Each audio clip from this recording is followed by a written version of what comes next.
I opened for my beloved, but my beloved had turned away and was gone. My heart leaped up when he spoke. I saw him, but I could not find him. I called him, but he gave me no answer. The watchmen who went about the city found me. They struck me. They wounded me. The keepers of the walls took my veil away from me. I charge you, O daughters of Israel, Jerusalem, if you find my beloved, that you tell him I am lovesick, the daughters of Jerusalem.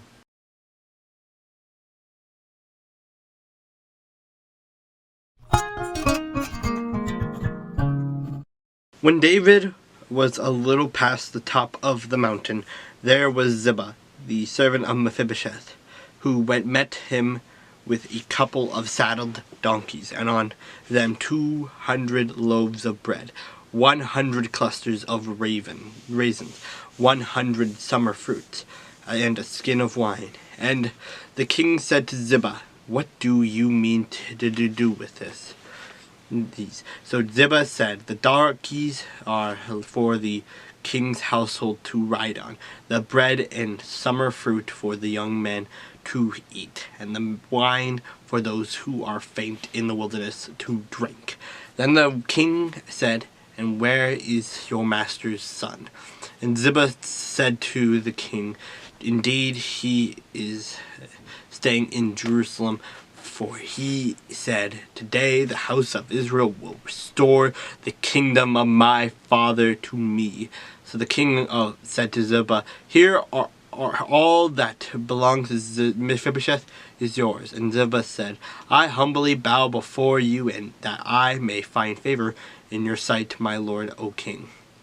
Now when King David came to Bahurim, there was a man from the family of the house of Saul, whose name was Shimei, the son of Gera, coming from there. He came out, cursing continuously as he came, and he threw stones at David, and at all the servants of King David. And all the people and all the mighty men were on his right hand and on his left. Also Shimei said thus when he cursed, come out, you bloodthirsty man, you rogue! The Lord has brought upon you all the blood of the house of Saul, in whose place you have reigned, and the Lord has delivered the kingdom into the hand of Absalom, your son. So now you are caught in your own evil, because you are a bloodthirsty man." Then Abishai, the son of Zeruiah, said to the king, "Why should this dead dog curse my lord the king? Please let me go over and take off his head." But the king said, "What have I to do with you, you sons of Zeruiah? So let him curse, because the Lord has said to him, 'Curse David.' Who then shall say, 'Why have you done so?'"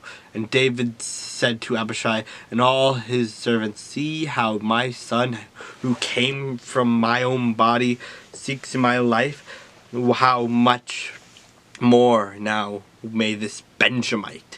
Let him alone, and let him curse, for so the Lord has ordered him. It may be that the Lord will look at my affliction, and that the Lord will repay me with good for his cursing this day." And as David and his men went along the road, Shimei went along the hillside opposite him, and cursed as he went, threw stones at him, and kicked up dust. Now the king and all the people who were with him became weary, so they refreshed themselves there. Meanwhile Absalom and all the people and the men of Israel came to Jerusalem, and Ahithophel was with him. And so was when Hushai the Archite, David's friend, came to Absalom, that Hushai said to Absalom, "Long live the king, long live the king." So Absalom said to Hushai, "Is this your loyalty to your friend? Why did you not go with your friend?" And Hushai said to Absalom, "No, but whom the Lord and this people and all the men of Israel choose, who his I will be, and with him I will remain. Furthermore, whom should I serve? And should I not serve the presence of his son, as I have served in your father's presence? So will I be in your presence. Then Absalom said to Ahithophel, give advice as to what we should do. And Ahithophel said to Absalom, go in your father's concubines, whom he has left to keep the house, and all Israel will hear that you are abhorred by your father. Then the hands of all who are with you will be strong. So they pitched tent for Absalom on the top of the house, and Absalom went into his father's concubines in the sight of all Israel. Now the advice of Ahithophel, which he gave in those days, was as if he had inquired at the oracle of God. So was all the advice of Ahithophel, both with David and with Absalom.